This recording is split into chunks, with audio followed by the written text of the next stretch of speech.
หน้า318ตั้งแต่มหาอัฏฐกถายังปณะอิทธินิมิตตังเมถุนราเคนะมุขเขนะชุปติทุลจยันติวุตังเป็นต้นไป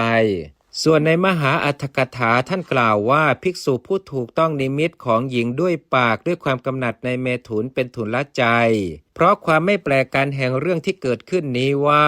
ภิกษุฉัพพคีจับแม่โคทั้งหลายกำลังข้ามแม่น้ำอจิรวดีที่เขาบ้างที่หูบ้างที่คอบ้างที่หางบ้างขึ้นขี่หลังบ้างมีจิตกำหนัดถูกต้ององคชาตโคบ้างดังนี้พระผู้มีพระภาคเจ้าจึงตรัสในจัมมัคขันธกะว่าดูก่อนภิกษุทั้งหลายอันหนึ่งองคชาตอันภิกษุมีจิตกำหนัดไม่พึงถูกต้องภิกษุใดพึงถูกต้องภิกษุนั้นต้องอาบัติทุลใจ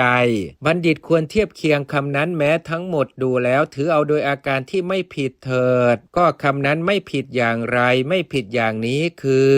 ได้ยินว่าในคำที่ท่านกล่าวไว้ในมหาคันธกะก่อนว่า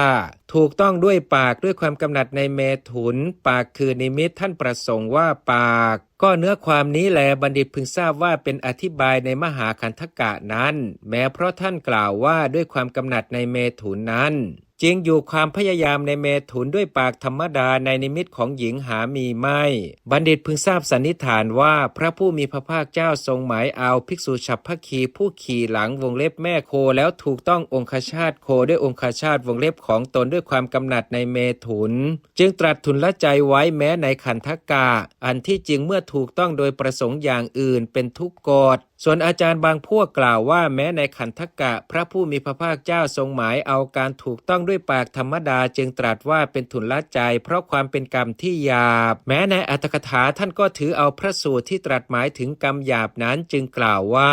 ภิกษุถูกต้องด้วยปากธรรมดาด้วยความกำหนัดในเมถุนเป็นทุนละใจดังนี้เพราะเหตุนั้นในคำวินิจฉัยทั้งสองควรกำหนดให้ดีแล้วเชื่อถือเอาแต่คำวินิจฉัยที่ถูกต้องกว่า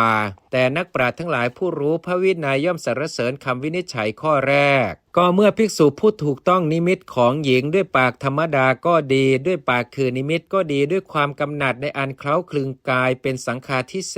ษเมื่อถูกต้องปัสสาวมรรคของสัตว์เดรัจฉานตัวเมียด้วยปากคือนิมิตเป็นทุลใจโดยในดังกล่าวแล้วนั่นแลเมื่อถูกต้องด้วยความกำหนัดในอันเคล้าคลึงกายเป็นทุกกฎฉะนี้แลจบคาถาว่าด้วยจตุกะ269จตุกะที่เหลือ